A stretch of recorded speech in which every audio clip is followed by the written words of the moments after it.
Trump softened the blow of his auto tariffs through an executive order by mixing credits with relief from other levies on parts and materials. Joining us with more on how that could affect European car makers is DW correspondent Chiponda Chimbelu in Berlin. Chiponda, what is changing?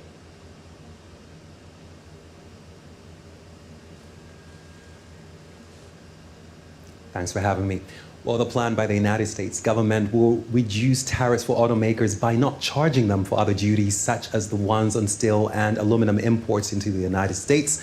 And auto manufacturers won't have to pay as high tariffs when assembling cars in the US with foreign parts. Now, this is in response to the fact that the auto industry and analysts have said that tariffs could raise consumer prices, reduce sales, and make auto manufacturing in the United States less competitive. Now, it is worth noting that this relief measure was announced during US President Trump's visit to Michigan, and that is a state whose economy heavily relies on the auto industry. But of course, it is also welcome news for European car makers as well.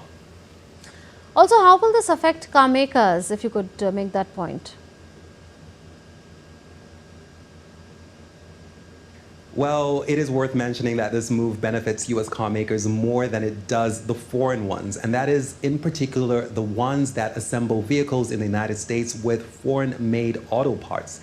And these changes are also retroactive, and that means that car makers that have already paid the tariffs that went into effect earlier will be reimbursed for those costs. Now, the additional time will also allow car makers to shift their production and rejig supply chains to allow them to move manufacturing to the United States. Now, obviously, some European car makers may also be breathing a big sigh of relief, especially if they do assemble a significant amount of vehicles in the United States. But those with more assembly plants in Canada and Mexico are not set to benefit as much from the change.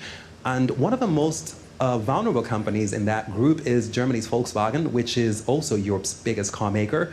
Only 1 in 5 of the vehicles it sells in the United States is assembled in the country. Now, VW relies heavily on production facilities in Mexico to supply the US market. And lastly, what can we expect from Europe's auto industry?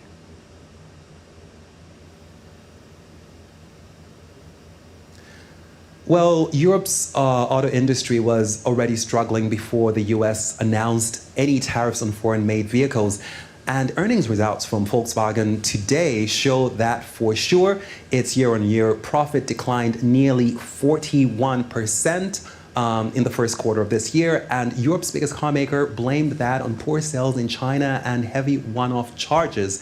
And it isn't the only European car maker that is struggling. Sports car maker Porsche and Sweden's Volvo have also disappointed with their results this week. Now, demand in China is slowing, and European automakers are struggling in the electric vehicle segment, where they face more competition from China. Tariffs, of course, have added to the challenges that Europe's auto industry was facing. And before the Trump administration announced the change this week, an estimate by Bloomberg News showed that additional tariffs could wipe out about a quarter of Porsche's and Mercedes' operating profit next year. So while there is some relief for European car makers in the latest changes, the bumpy ride isn't quite over for them.